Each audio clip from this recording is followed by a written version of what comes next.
দেখুন বন্ধুরা, একটি বাচ্চা নুডলস খাওয়ার জন্য পানি ফোটাচ্ছিল। সে যখন বাচ্চাটাকে পানির ঢাকনাটি উঠাতে যাবে তখন সে তার হাতে ছেঁড়া খেল এবং তার বাবাকে ডাকলো, বাবা আসো।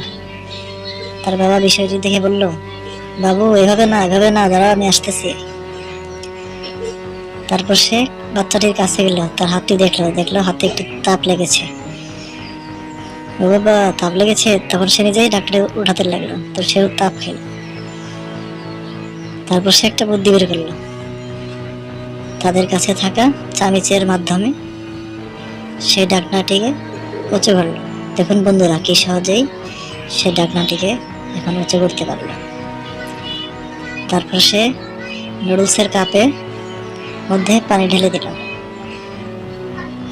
তখন বাচ্চাটি দেখছিল। দেখুন বন্ধুরা, নুডলস তৈরি হয়ে গেল।